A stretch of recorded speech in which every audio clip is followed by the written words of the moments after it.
Hello everyone, welcome to Krishna tube teacher. आज के video में हम पढ़ने वाले हैं रमन स्पेक्ट्रोस्कोपी। रमन स्पेक्ट्रोस्कोपी होता क्या है, इसकी खोज किसने की, इसकी थेरीज कौन कौन सी है, ये सब जानने के लिए वीडियो के अंत तक बने रहिए। चलिए स्टार्ट करते हैं। रमन स्पेक्ट्रोस्कोपी की खोज सर सीवी रमन ने की थी। सर सीवी रमन ने की थी इन 1928, जिसके लिए सर सीवी रमन को 1930 में नोबेल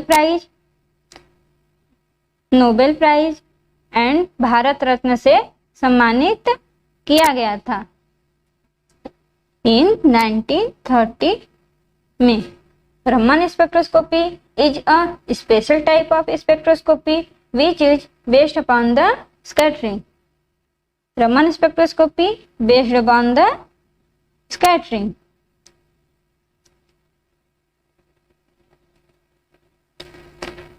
अब बात आती है स्कैटरिंग होता क्या है।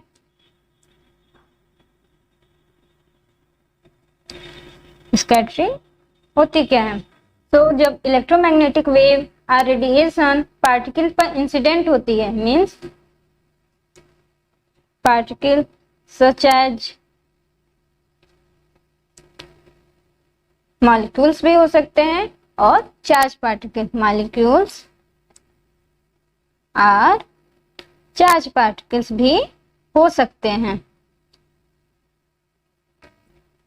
जब इलेक्ट्रोमैग्नेटिक वेव पार्टिकल पर इंसिडेंट होती है तो लाइट स्कैटर्ड हो जाती है, मीन्स बिखर जाती है। This process is known as scattering. For example, जैसे कि ये मेरा मॉलिक्यूल है, इलेक्ट्रोमैग्नेटिक वेव इंसिडेंट हुई, इनके बीच कोलिजन हुआ,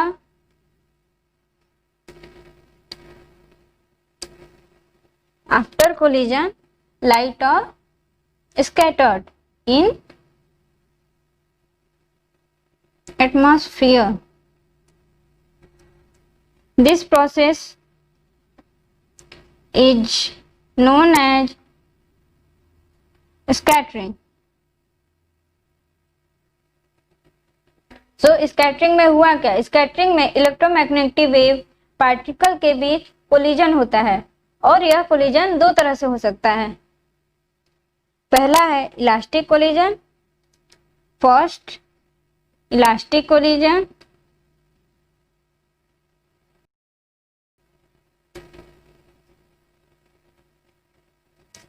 पहला है इलास्टिक कोलिजन और सेकंड है in elastic collision.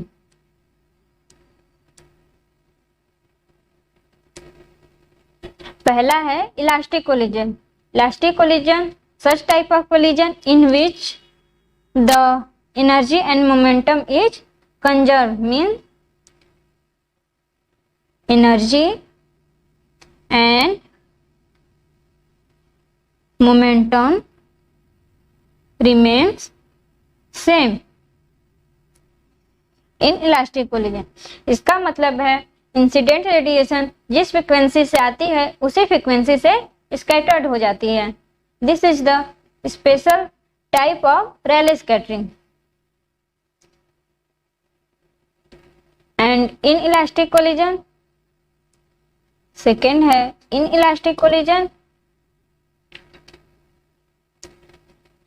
energy is not conserved in inelastic collision. Energy is not conserved or remains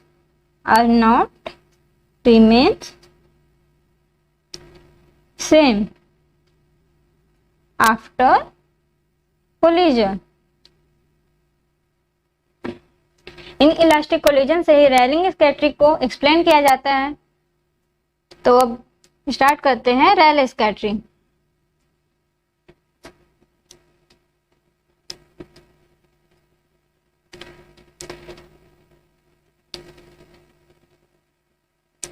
Raleigh scattering,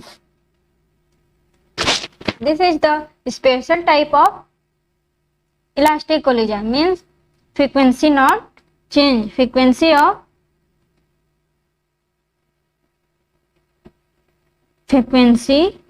of incident and scattered radiation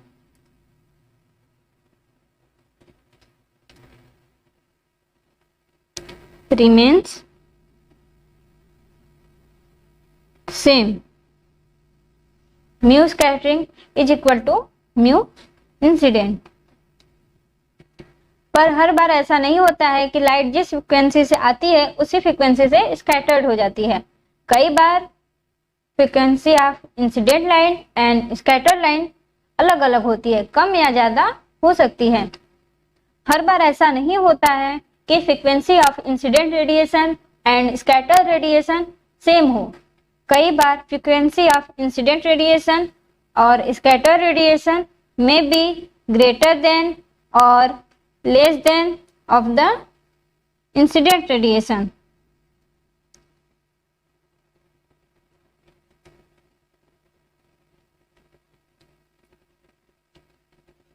and give a line spectrum.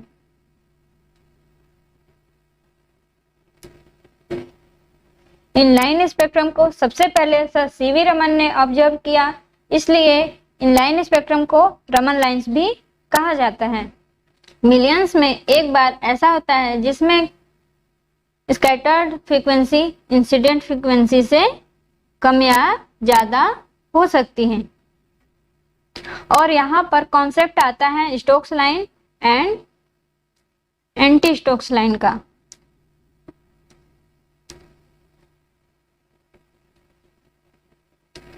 Stokes line and anti Stokes line का concept यहाँ पे आता है।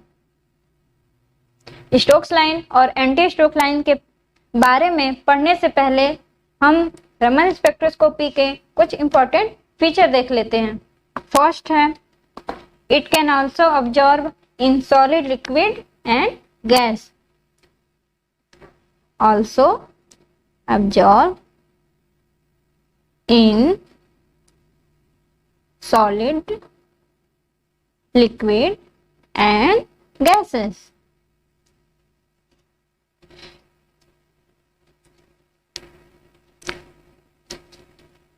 Raman spectrum shows due to inelastic collision. Due to inelastic collision.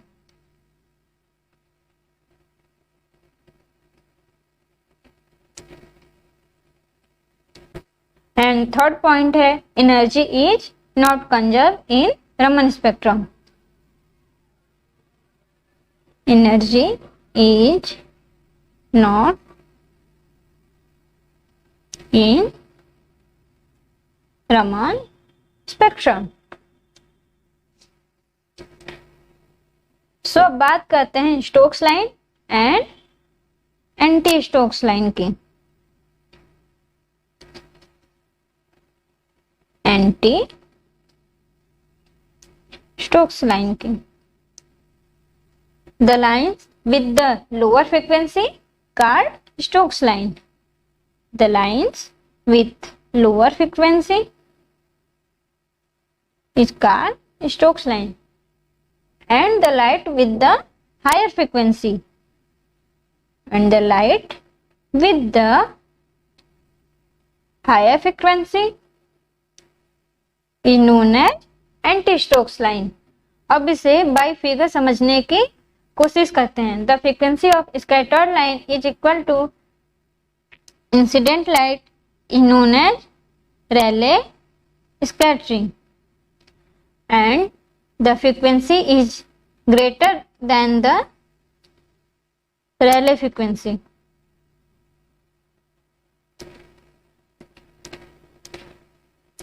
And the frequency of incident light is greater than the incident frequency is known as the anti-Stokes line. And the frequency is less than the incident frequency is known as Stokes line। यह है Rayleigh line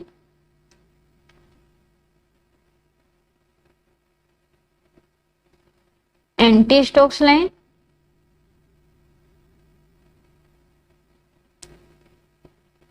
and Stokes line. अब यहाँ पर बहुत ही important question निकल के आता है कि which radiation used in Raman spectroscopy. Raman spectroscopy में कौन सा रेडिएशन यूज करते हैं? Question is which radiation is used in Raman spectroscopy. So the answer is laser. Laser क्यों यूज करते हैं? क्योंकि यह हाईली इंटेंस होती है और मॉलिक्यूल्स के साथ इंटरेक्ट हो जाती है, इसलिए रमन स्पेक्ट्रोस्कोपी में लेजर बीम यूज करते हैं। सो फ्रेंड्स, आज के लिए बस इतना ही। नेक्स्ट वीडियो में हम बात करेंगे ऐसे कौन से मॉलिक्यूल्स हैं जो रमन स्पेक्ट्रा शो करते हैं और रमन शिफ्ट क्या होती है। आज के लिए बस इतना ही। Thank you so much for watching.